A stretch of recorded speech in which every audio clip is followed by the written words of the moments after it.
Halo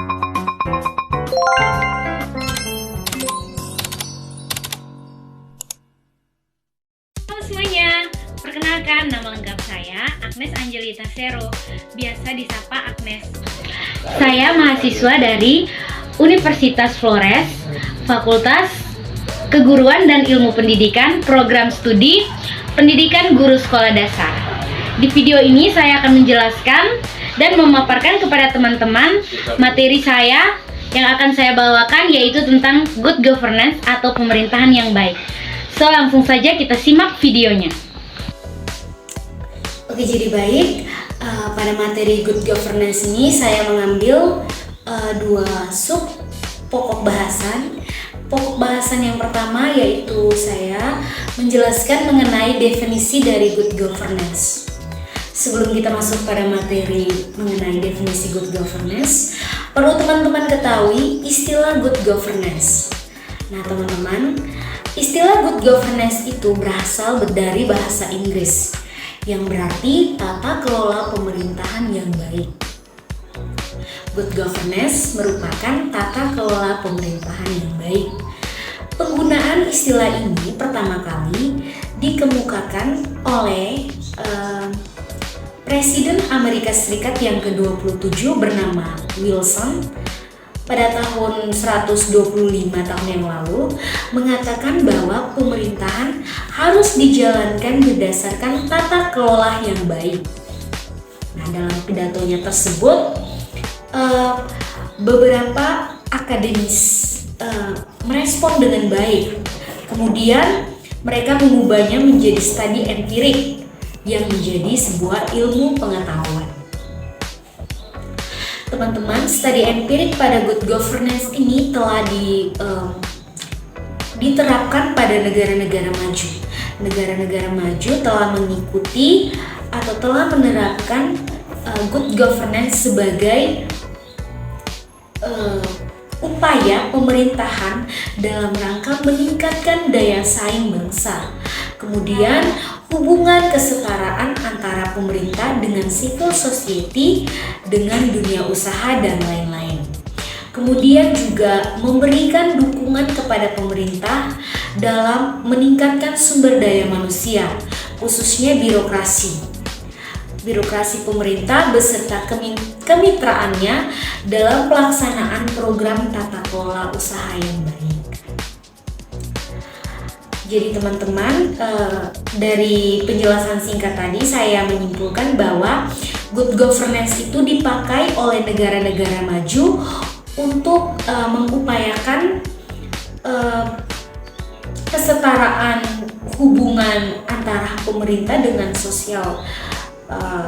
society atau dengan dunia usaha lainnya, yang memberikan pemerintah menjadi lebih baik lagi. Kemudian teman-teman perlu ketahui juga ada banyak pengertian good governance, ada banyak ada banyak lembaga-lembaga yang mendefinisikan good governance. Tetapi dalam definisi-definisi tersebut mempunyai maksud yang sama, yakni untuk pengolahan pemerintahan yang lebih baik dari sebelumnya. Dari definisi para ahli maupun lembaga-lembaga lain yang sudah mendefinisikan good governance itu mempunyai maksud yang sama, yaitu maksudnya adalah untuk pengelolaan pemerintahan yang lebih baik dari sebelumnya. Yang paling penting teman-teman ketahui bahwa ada beberapa lembaga kaliber dunia dan toko-toko yang mempunyai definisi mengenai good governance. Di sini saya ada 3 lembaga kaliber dunia yang mendefinisikan atau menyusun pengertian dari good governance. Yang pertama ada lembaga United Nations Development Program atau yang biasa disingkat UNDP, mendefinisikan good governance is the exercise of political, economic, and administrative authority to manage a nation affairs at a level. Kemudian ada World Bank, lembaga World Bank mendefinisikan good governance sebagai the way state power is used in managing economic and social relation of for development society. Kemudian ada lembaga yang ketiga, yaitu Lembaga Administrasi Negara atau yang disingkat LAN. Mendefinisikan bahwa proses penyelenggaraan kekuasaan negara dalam melaksanakan penyediaan publik harus good and selfish. Kemudian saya mengambil satu alih dari Caroline Hernandez. Dia mendefinisikan good governance sebagai baik atau buruknya suatu pemerintah yang ditentukan oleh tujuan dalam proses pembuatan keputusan dalam penyelenggaraan pemerintah. Teman-teman sudah mendengar, sudah menyimak ada tiga lembaga kaliber dunia yang mendefinisikan mengenai good governance, di mana di dalam lembaga tersebut mendefinisikan masing-masing pengertian mereka, tetapi mempunyai tujuan atau maksud yang sama, yaitu pengolahan pemerintahan yang lebih baik. Kemudian sama juga dengan satu tokoh yang saya ambil definisinya, yaitu Caroline Hernandez. Dia mengatakan baik atau buruknya suatu pemerintah ditentukan oleh tujuan dalam proses pembuatan keputusan dalam penyelenggaraan pemerintahan. Jadi maksud dari Caroline Hernandez mengatakan bahwa pemerintah itu yang mempunyai tujuan atau yang mempunyai keputusan besar dalam penyelenggaraan sebuah negara atau sebuah pemerintahan. Jadi pemerintah yang memegang teguh, yang memegang sebuah keputusan sebagai pengendali suatu negara, sebuah pemerintahan. Kemudian selain definisi dari lembaga dan alih tadi, ada juga definisi menurut peraturan perundang-undangan, yaitu pada tahun 2001 nomor 101 tentang pendidikan dan pelatihan jabatan pegawai negeri sipil, yang mengartikan kepemerintahan yang baik adalah kepemerintahan yang mengembangkan dan menetapkan prinsip-prinsip profesionalitas, akuntabilitas, transparansi, pelayanan prima, kemudian demokrasi efisien, supremasi hukum, dan dapat diterima oleh seluruh masyarakat. Jadi dari pengertian menurut perundang-undangan, saya menyimpulkan bahwa perundang-undangan menegaskan bahwa pemerintahan yang baik itu pemerintahan yang mengembangkan prinsip-prinsip yang secara profesional, terus secara transparan, secara demokrasi, dan yang paling penting adalah diterima oleh seluruh masyarakat. Nah, teman-teman, adanya beberapa definisi mengenai good governance sebagaimana yang telah saya jelaskan tadi menunjukkan bahwa keberadaannya dirasakan sebagai suatu keharusan yang tidak bisa ditawar-tawar lagi bagi negara, menghendaki agar lebih survive ketika globalisasi sudah mencapai suatu keniscayaan. Jadi di mana sekarang ini kita sudah memasuki atau memulai era globalisasi.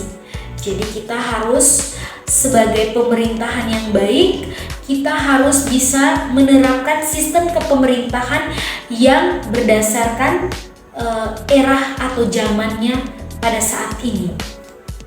Kemudian hal ini menunjukkan betapa pentingnya good governance dalam memperbaiki pemerintahan untuk lebih baik dalam mengurus kepentingan rakyat. Dari yang saya jelaskan tadi bahwa pemerintah harus lebih transparan, lebih mementingkan kepentingan rakyat, lebih melihat kepada rakyat, bahwa kita bisa menyimpulkan bahwa dengan menggunakan good governance itu artinya memperbaiki pemerintahan untuk lebih mengurus pada kepentingan rakyat, bukan kepentingan pribadi atau kepentingan pemerintah itu sendiri. Dalam kaitan dengan kewenang-wenang, pemerintah melaksanakan good governance tidaklah harus disadari atau disandari oleh peraturan perundang-undangan.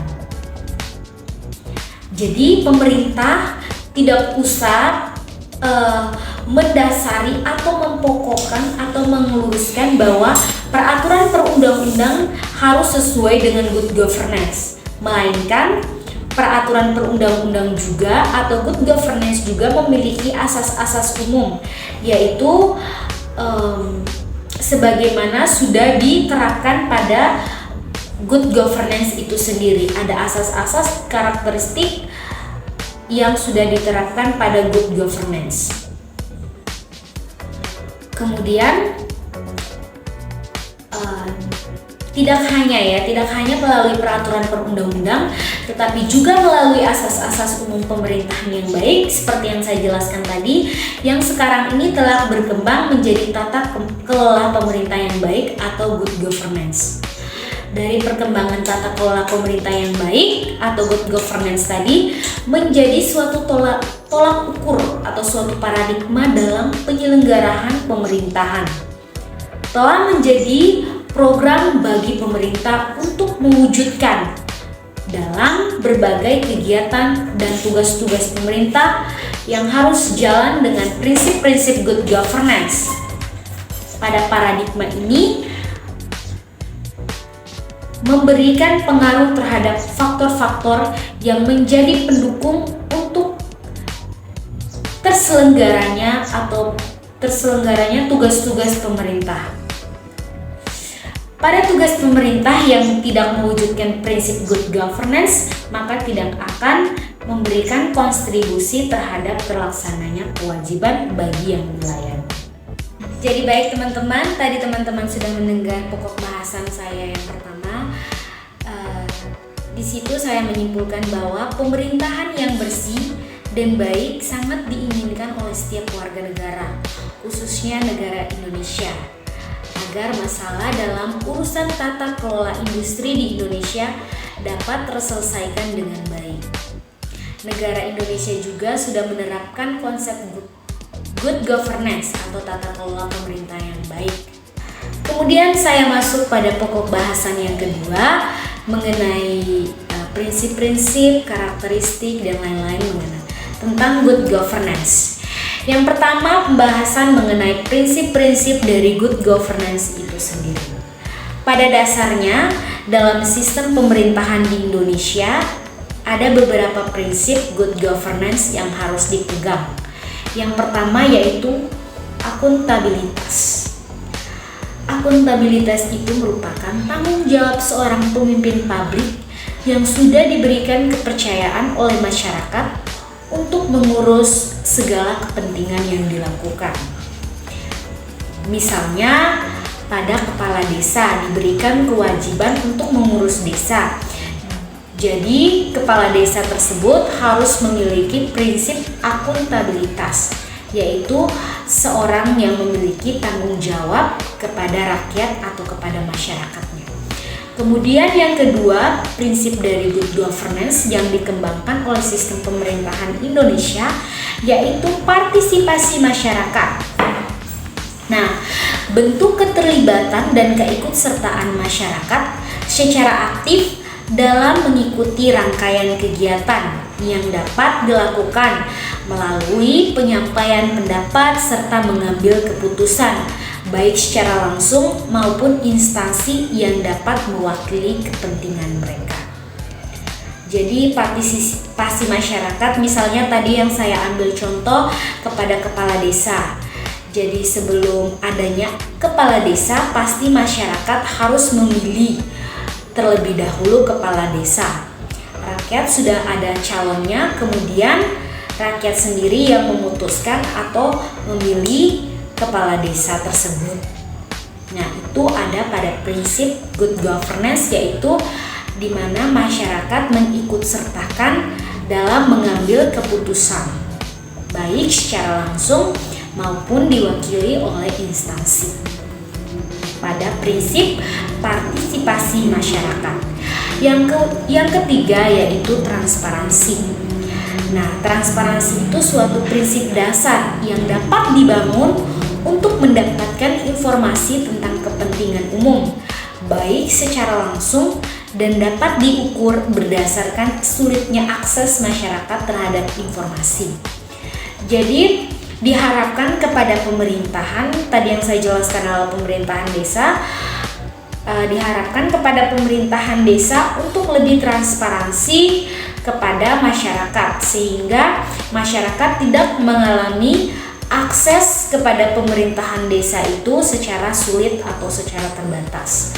Kemudian yang keempat adalah efisiensi dan efektivitas.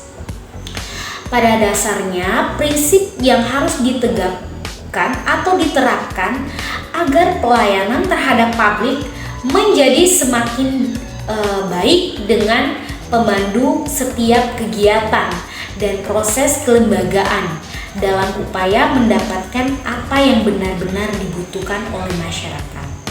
Jadi pada prinsip efisien dan efektivitas ini lebih merujuk pada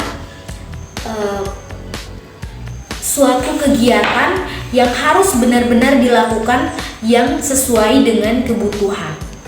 Kemudian prinsip yang berikut adalah kesetaraan.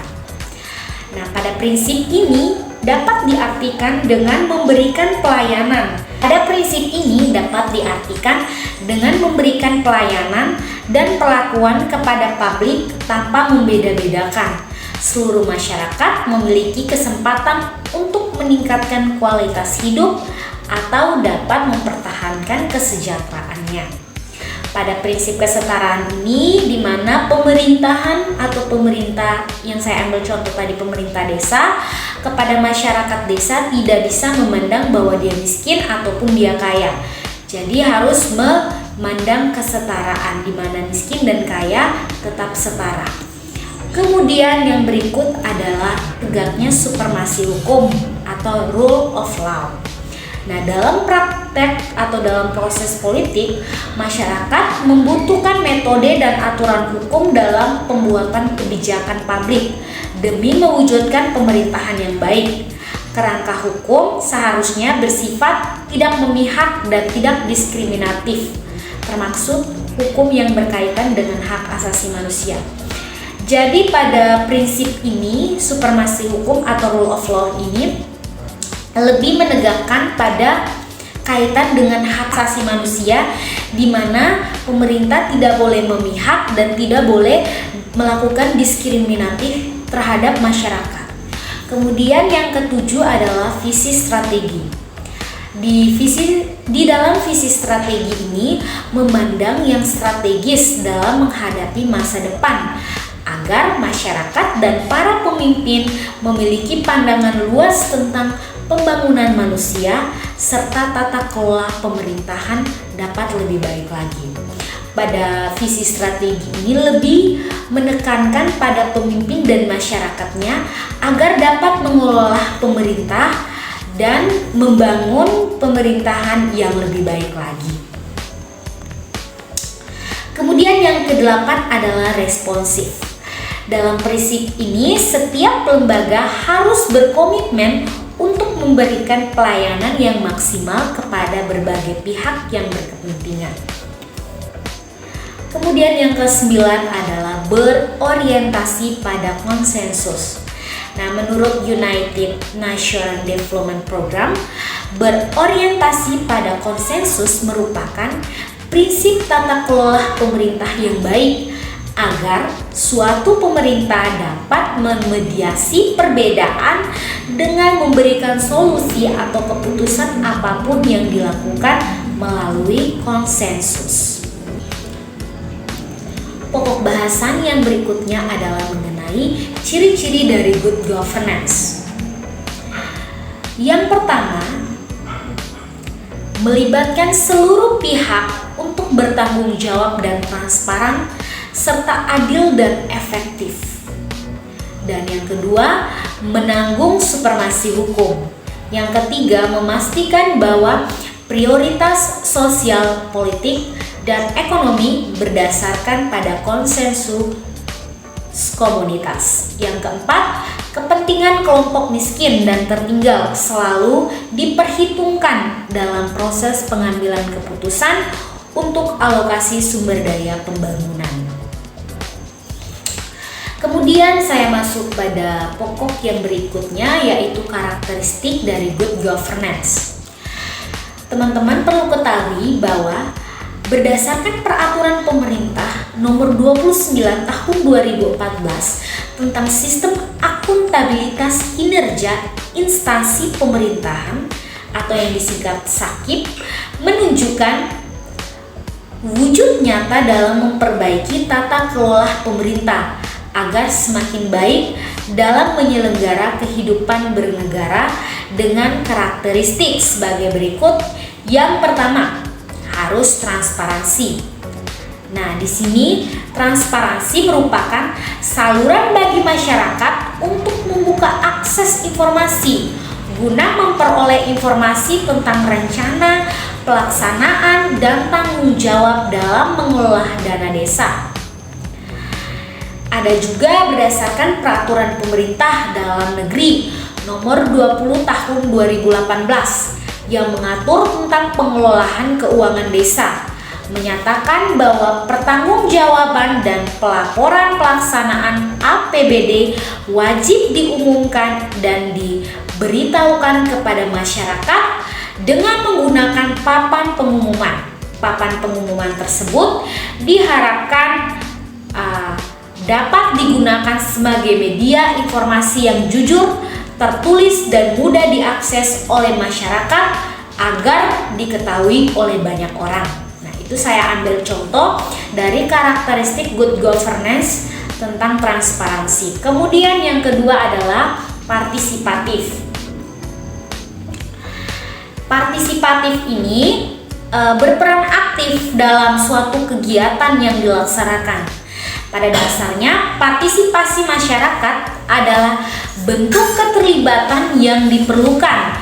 Kerjasama antara pemerintah dengan masyarakat tidak dibatasi pada partisipasi fisik saja, melainkan juga masyarakat dapat menilai kinerja dari pemerintah atau masalah yang sedang dihadapi saat itu atau saat ini, serta potensi yang ada di lingkungan mereka.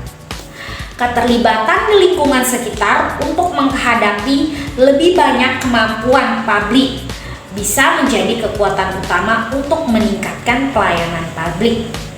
Partisipatif ini lebih kepada masyarakat kepada pemerintah dan juga sebaliknya pemerintah kepada masyarakat, di mana saling melakukan tanggung jawab satu sama lain.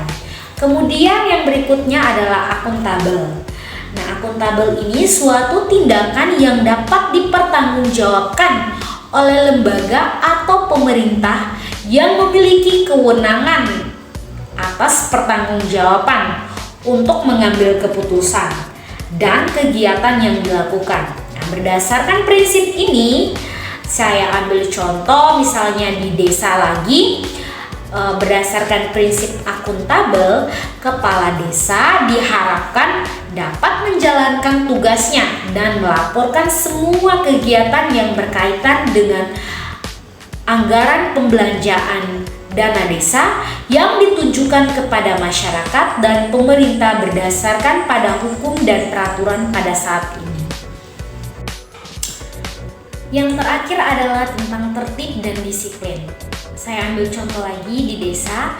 Jadi seorang kepala desa dan aparat wajib menggunakan anggaran dengan tepat dan konsisten beserta semua catatan penggunaan sesuai dengan prinsip akuntansi keuangan desa saat ini. Hal ini bertujuan untuk menjaga pengolahan dana desa dengan mematuhi hukum dan peraturan saat ini. Nah, teman-teman, itu dia penjelasan singkat saya mengenai materi yang saya bawakan tentang good governance, di mana subpokok awalnya mengenai definisi good governance dan subpokok keduanya tentang karakteristik dan ciri dari good governance atau yang berarti tata kelola pemerintahan. Semoga teman-teman dapat mengerti dan memahami penjelasan singkat dan materi singkat